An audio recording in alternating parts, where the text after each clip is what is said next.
What's up, nerds? So there are a lot of different rumors going around about Rey and what could happen in The Rise of Skywalker in terms of what her role can be.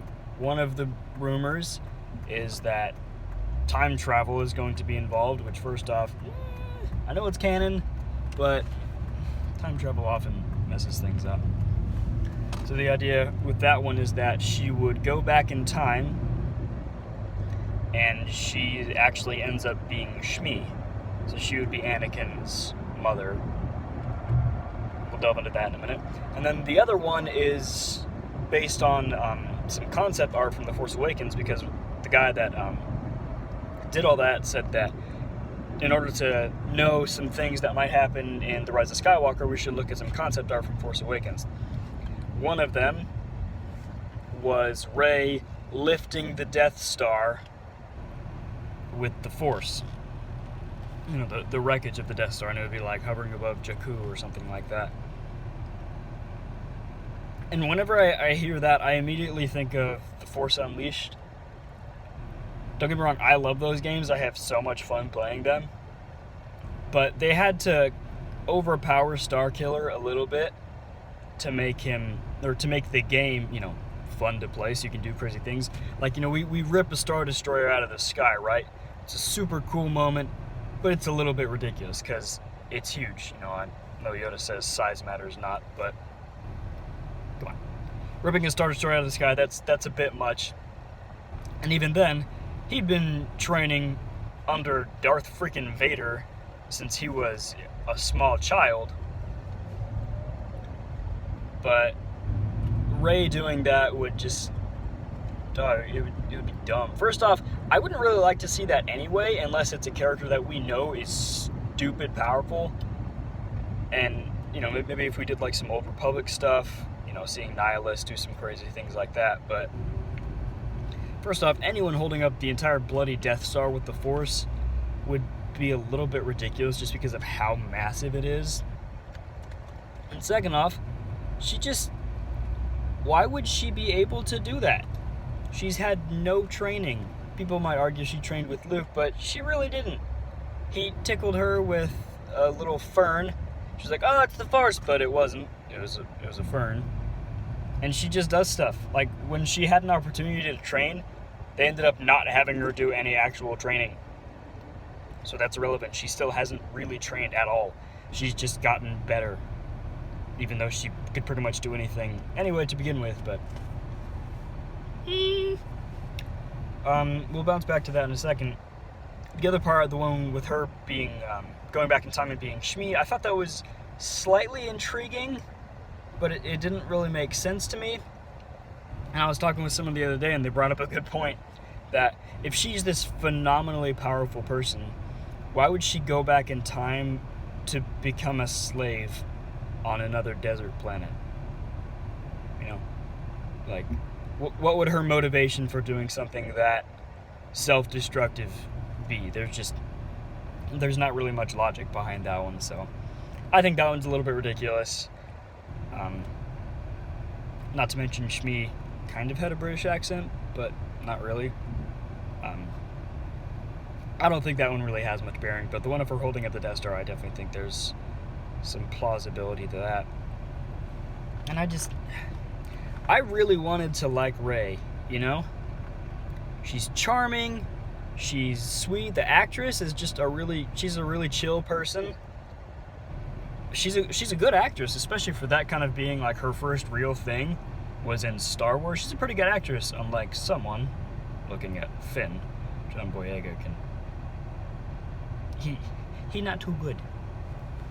But I really wanted to like Rey. I saw her in the trailer and whatnot for Force Awakens. I was like, okay, this person seems cool. At the beginning of the movie, I was like, okay, this person seems cool.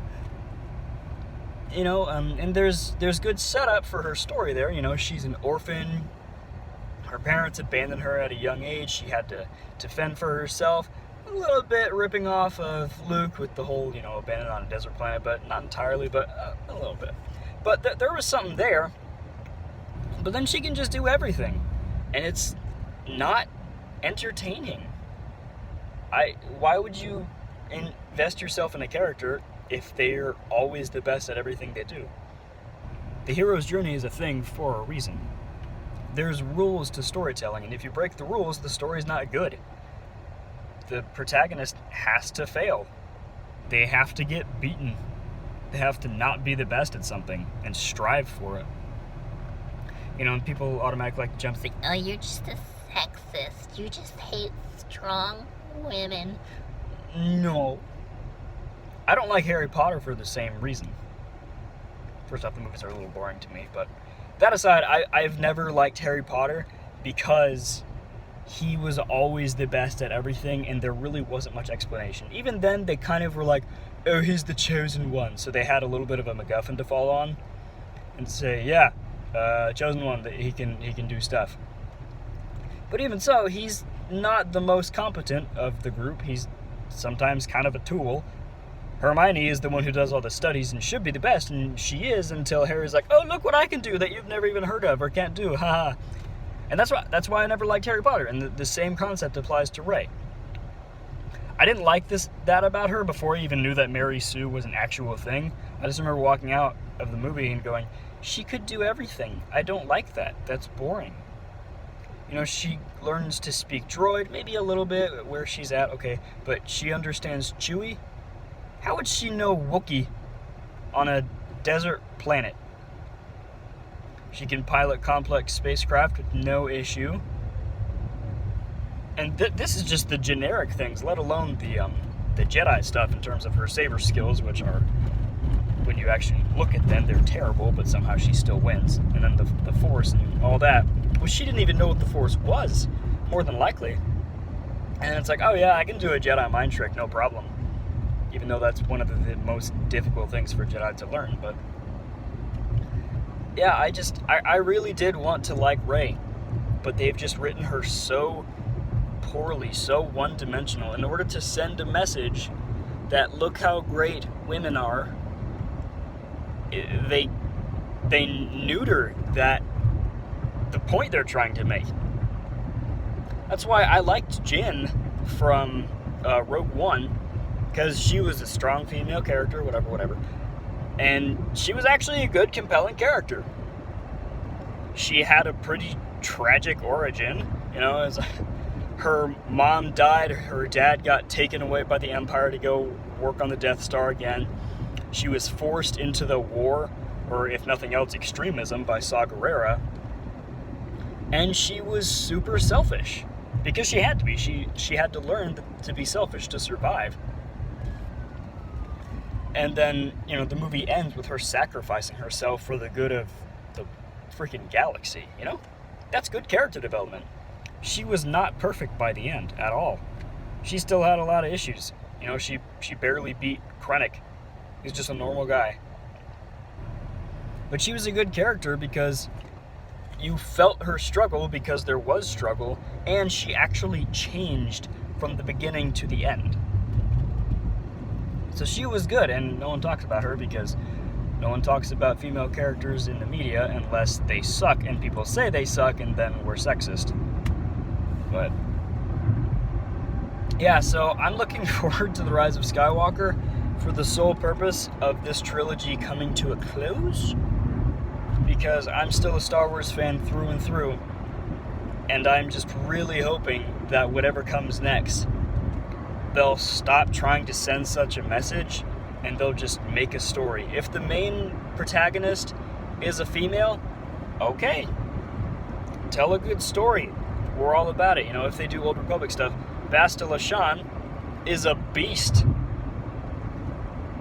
but she's intriguing. There's actual depth to her character.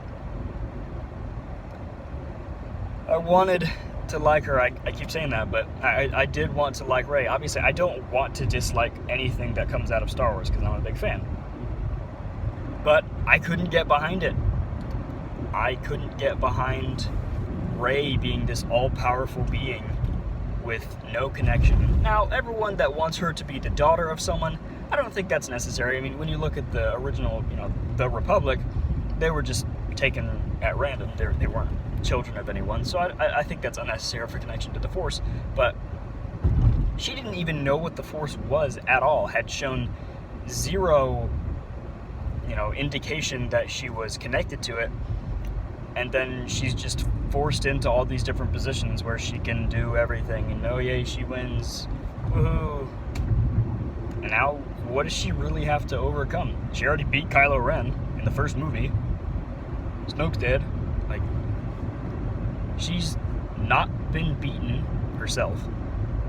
The Resistance has, but Rey herself has not been beaten. And she has no one and nothing to overcome.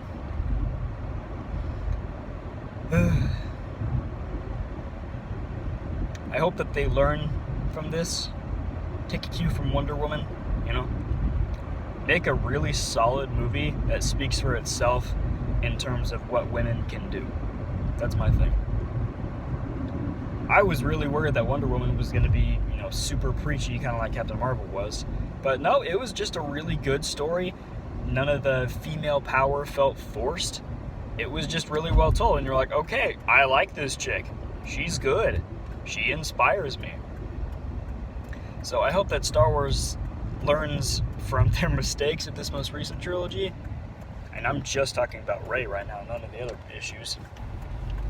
And I hope that they forego this need to prove something about women that actually kind of goes the opposite direction.